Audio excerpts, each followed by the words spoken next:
Alright, so today I'm going through my complete bushcraft and camping kit. 25 items, every single one tested in the field over multiple seasons. Here's how this works. I'm counting down all 25 and I'll tell you exactly why each one made the cut. Everything you're about to see I bought with my own money. Some of it is expensive and some of it is surprisingly affordable. All of the items earned their place.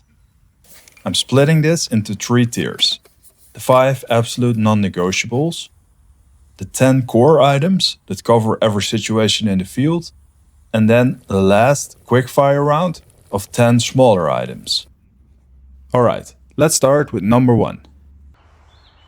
This is the item that makes everything else possible. This is the Fjällräven Kajka 75L backpack. It has G1000 fabric, a birchwood frame with a hip belt that actually transfers load properly, not just a strap bolted onto a bag. A real frame system that puts the weight where it should be. Is it ultralight? No. Fjällräven doesn't pretend it is, but it's the most comfortable pack I've ever used for multi-day trips, and I've had it for years without a single issue. Buy it once, use it forever. Number 2 is the Lanshan 2 tent, and there's something really clever about this one I want to show you. This is a double wall tent and it weighs about 1.2 kilos, and it sets up entirely on trekking poles. No dedicated tent poles needed. One piece of kit doing 2 jobs. That's the kind of thinking that makes a pack lighter without giving anything up. For 4-season bushcraft in Europe, this tent handles everything I've thrown at it. Number 3 is the Sea to Summit Ascent minus 18 degrees Celsius sleeping bag. It has down insulation, and that's the main reason I went with this. It compresses down to a really small package. And when you're fitting a complete kit into one pack, down wins every time. Cold winter nights become super comfortable with this bag. For number 4, I have my Thermarest Trail Pro sleeping pad. A lot of people underestimate this one, which in winter especially is a mistake. Here's the thing, your sleeping bag handles the air temperature around you. The pad handles the cold coming up from the ground. This has an R value of 4.4 and it's self-inflating. I've had it for years and never had any issue. I highly recommend it. Number 5 is going to be my bushcraft knife, the Bark River Gunny CPM 3V steel. I've had this knife for the last 8 years and I've used it hard. Betoning, food prep, wood carving. This knife does everything I need in the field without complaining. CPM 3V holds an edge longer than most steels I've used, and it's tough enough to handle abuse that would chip other blades. It's a real shame to hear the latest news about Bark River, and I did make a specific video about that. For me, I've built so many good memories with this knife over years of use that I continue to trust it and will bring it along for future trips. For number 6 is the Hultafors H006 SV Axe. This is a drop-forced Swedish steel with a hickory handle axe. The handle is fully replaceable if it ever breaks, and it's great for splitting firewood and processing bigger logs. It's balanced, reliable, and I never have to think too hard about my technique. Also, it still fits nicely in the pack and isn't overly heavy to carry around. Number 7 is the Silky Gomboy 210 folding saw. Actually, this is the first tool I reach for before even touching the axe.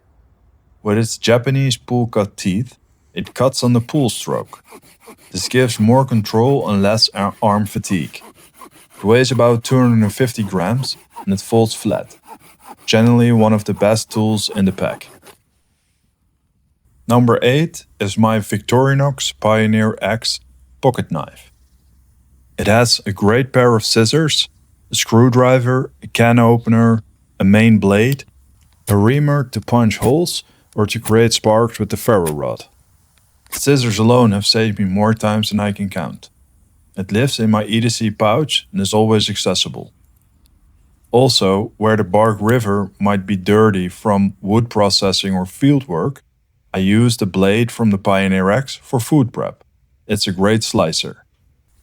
For number 9, we have my Leki trekking poles.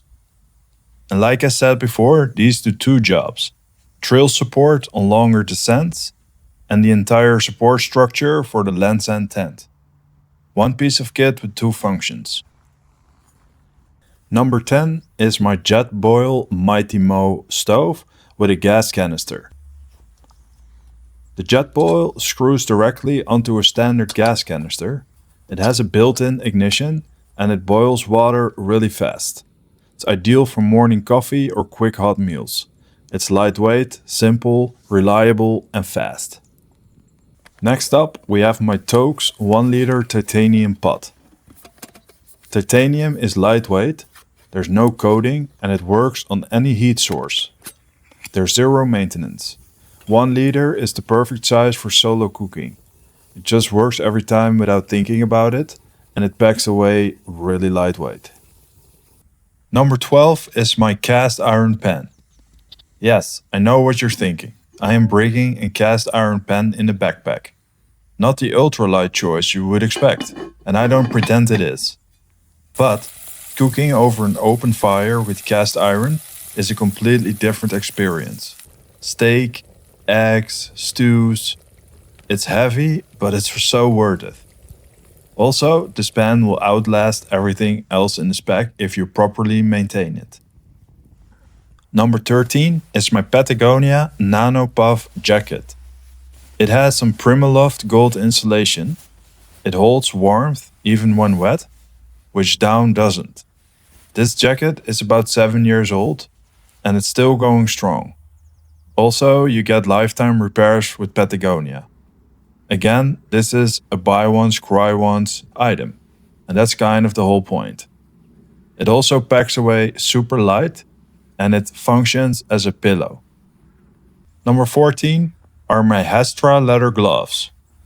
These are made from full grain Swedish leather.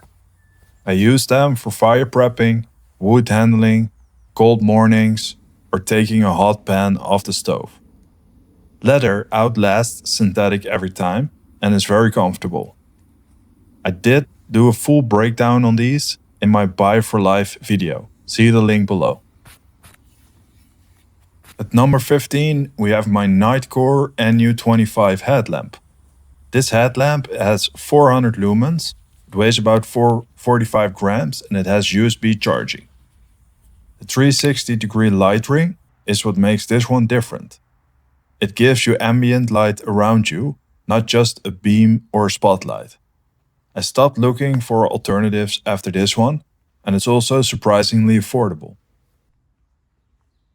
Number 16, we have my EDC Pouch. This is a Fjällräven gear pouch, and everything small and critical lives in here.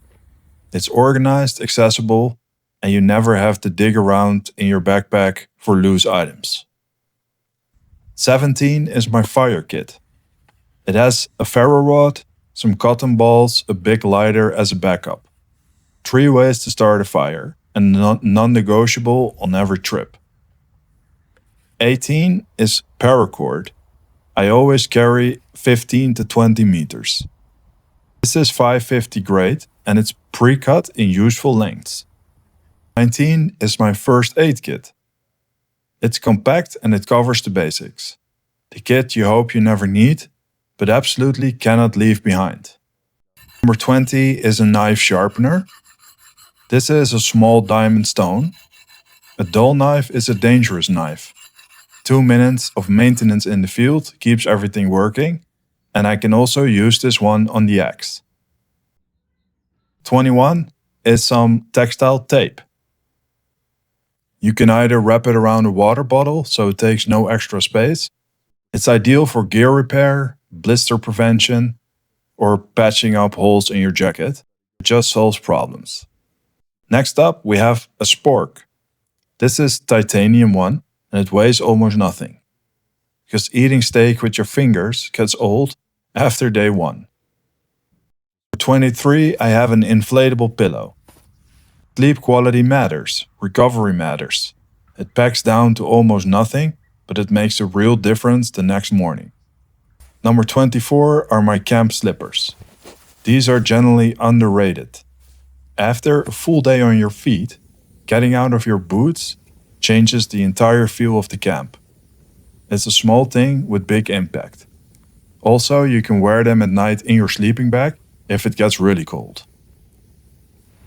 Alright, the last item in the list is going to be a tarp. A tarp is super useful and it packs down really small and is lightweight. You can use it as a secondary shelter, as a blanket, or to keep stuff dry. I always bring one on every trip. So that's the complete kit.